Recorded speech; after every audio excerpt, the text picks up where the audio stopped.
Hello, everybody. My name is Marie-Célie Agnant, and I'm very happy to present you this new book by Inanna Press, which is A Knife in the Sky, the translation of my last novel.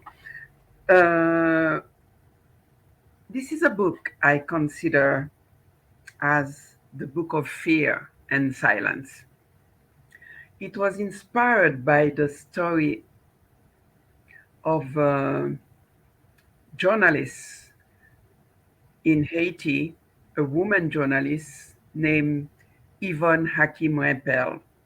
When Duvalier took power in 1957, 4 months only after he was in charge, he sent not the militaries, but the what we call the butchers, the people, the totomakut, those people who would come to your house at night, during the night, to take you away, to kill you, to torture. They sent these people to the house of Yvonne Hakim-Rempel because, as a journalist, obviously they were not happy about what she was writing about. But I only learned about what happened to her in 1991. And after the coup d'etat that happened in Haiti, a very bloody coup d'etat. And I had already written a few books, and I decided to write something because I was really upset when I realized that because she was a woman, they never talk about her. Because when you see the list of people, the victims of the Duvalier regime, you would never see her name. And when I started to work, I started also I feel the necessity to talk with people who were already adults at that time. And a lot of them, not to say the majority of them, didn't know about the story, or they had forgotten. So it became more than a necessity, a need for me to write about it, about that silence. And I realized also that while I was writing the book, I was also filled with another story, the story of Zara Kazemi. She was a woman from Iran. She was living in Canada, and she went to Iran to make a to make a well, to work sometimes during, I don't remember which regime, but it was in the year 2002 or 2003. I don't have the date. And the same thing happened to Zara Kazemi. She went there, she started her work, they arrested her, they tortured her, and she died. Yvonne Hakim-Rempel didn't lose her life, but she kept silent. She never wrote again after this thing happened to her. In a way, those people, either they kill you or either they silence you, a way to kill you twice. So that's why I decided that to write against that silence, to write against, uh, well, this way of silencing somebody twice, silencing you forever. Not only you cannot continue doing your work, not only they kill you, but they kill you twice. They don't talk about you. You do not exist. And I started to write a short story, and I ended up writing this novel against the silence, but for the memory. I feel that we need to take off those vials, those, to open those doors, to liberate the the the the stories, the voice of these women. So this is my tribute to Yvonne Hakim-Rempel, and thank you very much. So, A Knife in the Sky is the English translation of Femmes, temps, carnassiers by Marie-Célie Agnant.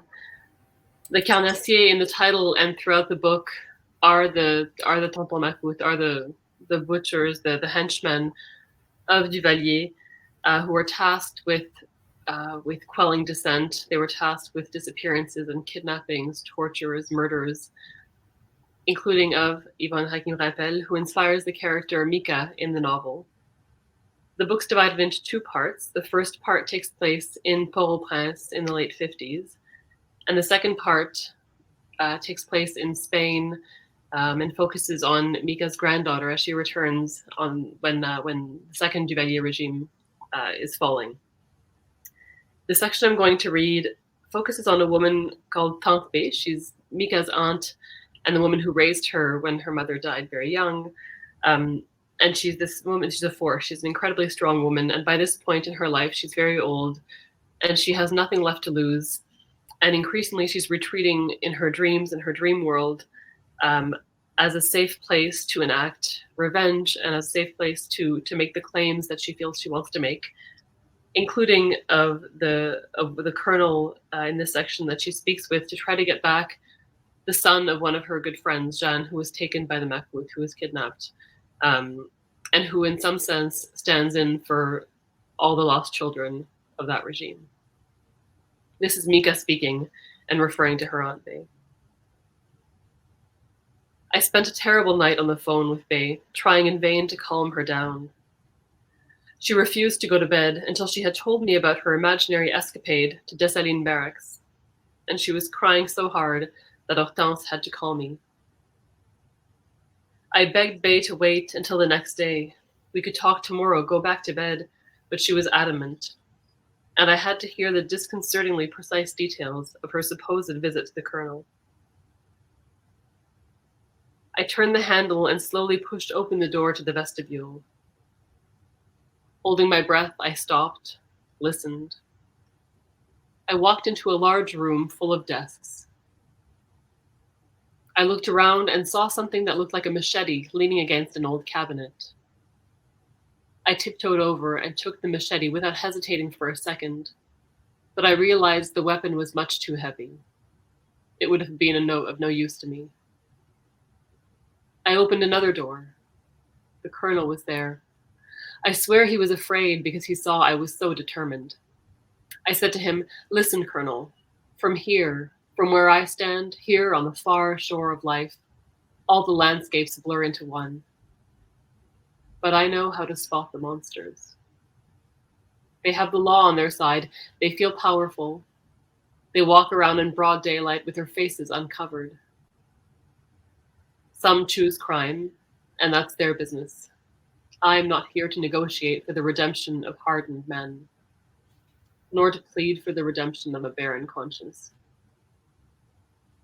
I have come for the child who sleeps in my soul, the one who has never left me. He alone has led me here. I am the unpleasant surprise. I am the thing you'd like to cross off your list.